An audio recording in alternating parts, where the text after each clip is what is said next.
Hello and welcome to knowledge backup.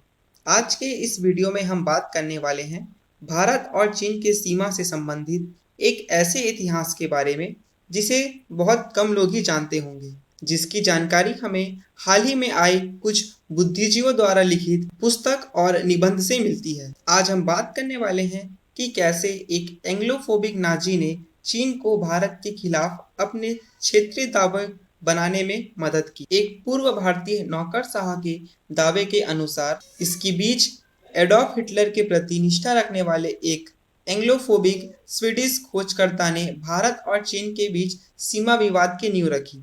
इस एंग्लोफोबिक Swedish खोजकर्ता द्वारा दिए गए इस नींव की आज तक कोई तोड़ नहीं निकल पाया है और आज भी भारत और चीन के बीच सीमा विवाद जारी है। जैसा कि हमने कुछ समय पहले ही देखा है कि गलवान घाटी में किस तरह भारत और चीन के बीच हिंसक झड़प हुई है। उसके बाद से चीन लगातार बॉर्डर पर अपना सैनिक को डिप्लॉय करते ही जा रहा है और इस तरफ भारत भी अपने सैनिक को भेजने के लिए कोई कमी नहीं कर रहा है। सिर्फ सैनिक ही नहीं बल्कि चीन बड़े बड़े मिसाइल सिस्टम को भी एक्टिव कर दिया है, जैसे कि S-400। भारत और चीन के बीच हुए झड़प के दौरान इस बीच अनेकों सारे कमांडरों के बीच बैठक भी हुई है। चीन इन दिनों भारत के रिटायर्ड भारतीय प्रशासनिक द्वारा लिखी गई पुस्तकों और लेखों के माध्यम से काफी चर्चा में रही है। इसी के बारे में हम आज विस्तार से बात करने वाले हैं। तो आइए जान लेते हैं कि इन पुस्तकों में क्या लिखा गया है। विजय गोखले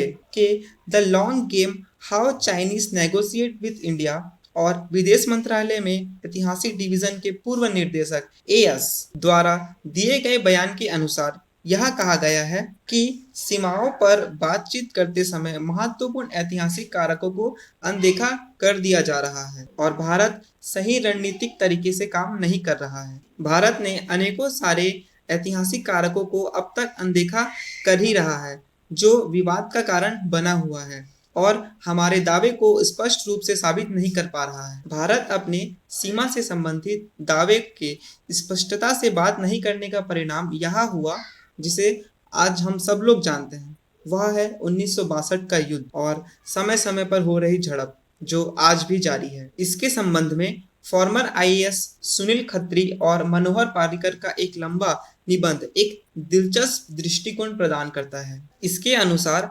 1708 से 1960 के बीच मानचित्र का सर्वेक्षण किया गया तो पता चला कि 1911 तक चीन पर शासन कर रहे मांचू ने कभी भी भारत के किसी भी सीमा पर अपना कोई भी दावा नहीं जताया। इसके बाद 1912 में चीन गणतंत्र हो गया और अनेक चीजें बदल गई। रिपब्लिक काल के दौरान 1912 से 1949 के बीच के दौरान दो गैर आधिकारिक निजी तौर पर प्रकाशित किए गए नक्शे 1920 और 1933 में प्रकाशित किए गए थे। यह नक्शे जिसने पहली बार चीन द्वारा भारत के किसी क्षेत्र पर दावा प्रस्तुत किया। पर यहाँ पर हैरानी की बात तो यह है कि यह नक्शा चीन द्वारा जारी नहीं किया गया था बल्कि एक विदेशी ने यह बनाया था जिसका नाम स्वेन हेडेन था, जो एक एंग्लोफेबिक स्वीडिश था। खत्री के अनुसार चीन को यह नक्शा कोई विरासत में नहीं मिला बल्कि एक विदेशी द्वारा बनवाया गया था, जिसे चीन का कम्युनिस्ट पार्टी आज भी दावे के साथ लेकर बैठा हुआ है। खत्री के अनुसार 1761 से 1911 तक के अवधि में अक्साई चीन को चीन द्वारा जम्मू कश्मीर का हिस्सा माना जाता था, पर ब्रिटिश भारत के मानचित्र ने क्षेत्र को सही से परिभाषित नहीं किया तथा पॉइंट टू पॉइंट विस्तार नहीं किया, जिसका फायदा चीन की कम्युनिस्ट पार्टी को मिला अपने क्षेत्र को बढ़ाने के लिए। खत्री के दावे के अनुसार पूर्व के क्षेत्र में 1721 से 1911 तक मांचू ने हिमालय पर्वत को तिब्बत की दक्षिणी सीमा के रूप में माना और अब तक चीन ने तिब्बत पर अपना कोई भी दावा पेश नहीं किया था। कुओमितांग के तहत चीन के गणतंत्र होने के बाद चीजें बदल गई और 1914 में शिमला समझौता के बाद भारत तिब्बत के सीमा को अस्वीकार कर दिया गया। इसके बाद चीन द्वारा जारी किए गए नक्शे में पहली बार सिंकियांग के दक्षिण क्षेत्र सीमा और भारत के पूर्वोत्तर के बड़े हिस्से को में चीन अपना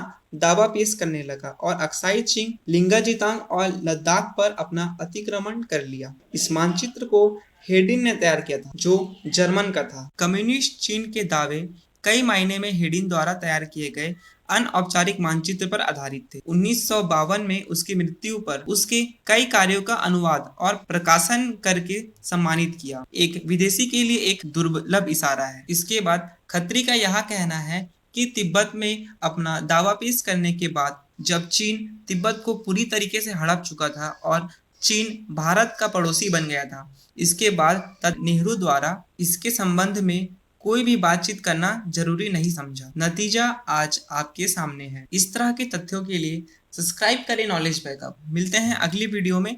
धन्यवाद।